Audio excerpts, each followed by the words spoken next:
force. Busted here 10 years ago on a trafficking beat. Under the bright lights of a sold-out arena, two men stood face-to-face in what could only be described as a battle of the ages. Marko Zaror, the Chilean martial artist, stuntman, and rising name in combat sports, had stepped into the ring to face none other than Iron Mike Tyson, a living legend whose name alone sends shivers down the spine of even the bravest fighter.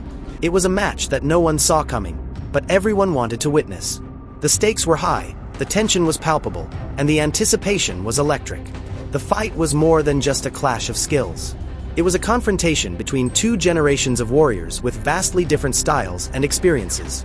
Zera, known for his fluid movement, explosive kicks, and cinematic flair, had carved out a reputation for being unpredictable. Tyson, on the other hand, was a juggernaut of pure power and intimidation, a man whose fists had written the history of heavyweight boxing. What would happen when these two forces collided? The answer, as the world was about to find out, would be unforgettable.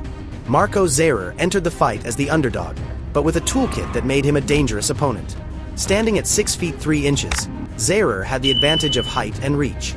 His training in martial arts disciplines, including taekwondo and judo, gave him a versatile edge. His striking was sharp, and his kicks were devastating, as precise as they were unpredictable. Zera also brought with him a level of agility rarely seen in fighters of his size. His ability to evade attacks and counter with acrobatic precision was mesmerizing. However, Zera's biggest weakness was his inexperience in high-stakes fights against someone of Tyson's caliber. While Zera's unorthodox style had proven effective in his previous bouts, stepping into the ring with a veteran like Tyson was an entirely different challenge. Could his flashy techniques hold up against raw, unrelenting power? Mike Tyson, at 58, was no longer the ferocious young man who had once ruled the heavyweight division. Yet, his aura remained intact. Tyson's hands were still as heavy as sledgehammers, and his infamous peekaboo style, designed to slip punches and deliver crushing counterblows, was a testament to his enduring skill. The years had perhaps dulled his speed, but his fight IQ and ability to read his opponents were sharper than ever. Tyson's weakness, however, was his age.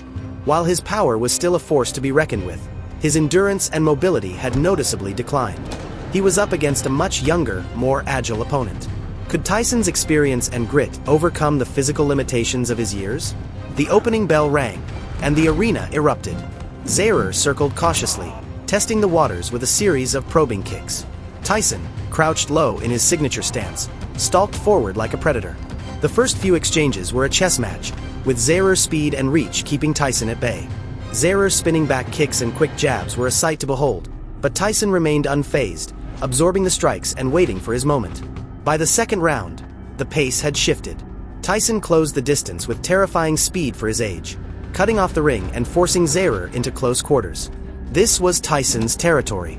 A thunderous left hook sent Zera stumbling, and the crowd roared as the legend reminded everyone why he was once the baddest man on the planet. Zera, however, was no ordinary opponent. In the third round, he adjusted his strategy, using his kicks to maintain distance and targeting Tyson's legs to slow him down. A perfectly timed spinning heel kick momentarily stunned Tyson, showcasing Zera's ingenuity. The younger fighter began to build momentum, his confidence growing with each passing second. But Tyson, ever the warrior, refused to back down. In the fifth round, he unleashed a brutal combination of body shots that visibly wore Zera down. The power behind those punches was something out of a different era, a reminder of the days when Tyson's fists were feared worldwide. Yet, Zera's conditioning and resilience kept him in the fight. As the fight entered its later stages, both men were visibly fatigued. Tyson's relentless pressure was met with Zera's creativity and heart. In the eighth round, a perfectly executed head kick from Zera nearly ended the fight, but Tyson's legendary toughness saw him rise before the count of 10. It was a moment that brought the crowd to their feet. In the final round, it was Tyson who dug deep, delivering a ferocious uppercut that sent Zera to the canvas. The referee's count felt like an eternity, but Zera managed to rise, battered but unbroken. The bell rang, and the fight went to the judges. In a split decision, Mike Tyson was declared the winner. The judges cited his ability to dictate the pace and deliver the more significant blows throughout the fight. While Zera had shown incredible skill and heart, Tyson's experience and raw power had tipped the scales in his favor. For Tyson, it was a testament to his enduring greatness. For Zera, it was a coming-of-age moment, a performance that earned him the respect of fans and fighters alike. The fight was not just a showdown but a celebration of the fighting spirit. A reminder that age, style, and background matter little when two warriors step into the ring with everything on the line.